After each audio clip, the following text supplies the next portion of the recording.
ભાવનગરમાં આ કિસ્સો બન્યો એવું આ કઈ તમે અત્યારે ઇન્ટ્રોમાં જ બોલી ગયા કે 1970 થી માંડીને અત્યાર સુધીમાં દારૂ લઠ્ઠાકાંડ થાય છે. સરકાર કાયદાની બધી વાતો કર્યા કરે છે, હરામ બરોબર કાંઈ મેળ પડતો હોય તો 1989 વડોદરામાં મિથાઇલ આલ્કોહોલ ભેળવી અને દારૂ લઠ્ઠાકાંડ થયો હતો. 132 લોકો મરી ગયા હતા, 132. 2009 અમદાવાદમાં જુલાઈ 2009 અમદાવાદમાં એને મૌર્ય કાંડ તરીકે બહુ ચકચારી બન્યું હતું. મૌર્ય કાંડ કારણ કે એનો બુટલેગરનું કઈક સરનેમ બરનેમ મૌર્ય હોય તો, પણ બહેરામપુરા, ઓઢવ અને કિશનનગરમાં બન્યું હતું. 136 લોકો એમાં માર્યા ગયા હતા.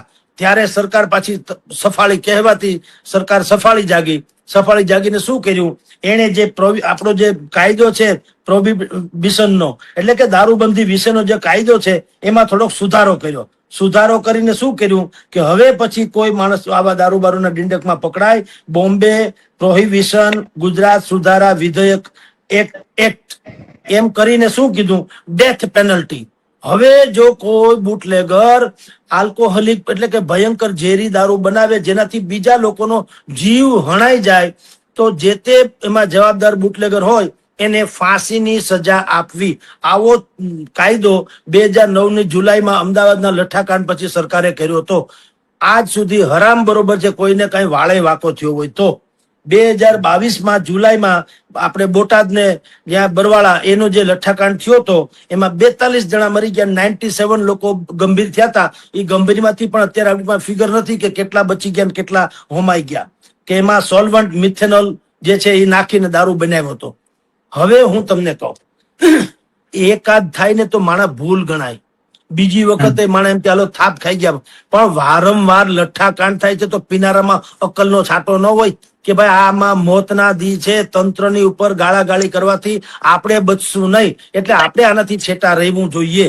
આ પહેલી વાત. હવે હું તમને પહેલેથી કહું, ગુજરાતમાં દારૂબંધી શું કામ, એટલી વાહિયાત વાત છે. કોઈ આવી વાત શંકરસિંહ વાઘેલા મરદ માણસ કહેવાય કે એને ખુલ્લે આમ કીધું. બીજો એક મરદ માણસ પાક્યા હતા આપણા પત્રકારત્વ ક્ષેત્રમાં, ચંદ્રકાંત બક્ષી સાહેબ. એને બે ધડક કીધું હતું કે ગુજરાતમાં કેવી દારૂબંધી ખબર, એ કે ગુજરાતમાં જે ગેરકાનૂની રીતે બનતો દારૂ તમે ભેગો કરો અને એક હોજમાં નાખો દાખલા તરીકે, તો એ દારૂ એટલો થાય કે એમાં આખું સચિવાલય ડૂબી જાય. ચંદ્રકાંત બક્ષીએ એની ભાષામાં કીધું. અને પછી બીજું કીધેલું કે લઠ્ઠો પીને મરી જાય ને એટલા બધા ગાંધીવાદી થવાની કોઈ જરૂર નથી. તમે સમજો, બંધારણમાં લોકોને શું ખાવું, શું પીવું, શું પહેરવું એનો અધિકાર સ્વાયત્ત રીતે આપવામાં આવ્યો છે. દક્ષિણમાં તો બ્રાહ્મણો મચ્છી ખાય છે, બોલો. એટલે શું ખાવું શું પીવું જનતાની ઉપર આધાર છે. અને તમે ગાંધીજી અહીં જન્મતા, ગાંધીજી ખાલી પોરબંદર કે ગુજરાતના જ હતા, કેરળના કે મહારાષ્ટ્રના કે રાજસ્થાનના ગાંધીજી નથી, દીવ દમણ ગોવાના ગાંધીજી નથી. ગાંધીજી આપણા પૂરતા જ છે, ન્યા કોઈ બીજા છે? ગાંધીજી તો રાષ્ટ્રપિતા છે. તો કાં તો આખા રાષ્ટ્રમાં ન હોવું જોઈએ અને કાં રાષ્ટ્રમાં છૂટ હોવી જોઈએ. હવે ગાંધીજી અહીં જન્મતા એટલે દારૂબંધી છે તો મને તમે મયુરભાઈ એક કયો, દ્વારકાના નાથ જે કૃષ્ણ ભગવાન જે છે ત્યાં રાજા હતા દ્વારકામાં, તો હું દ્વારકામાં એ રાજા રહ્યા હતા એટલે બધા 1008 પટરાણી કરવી એમ? અરે નોનસેન્સની પરાકાષ્ઠા તો જુઓ.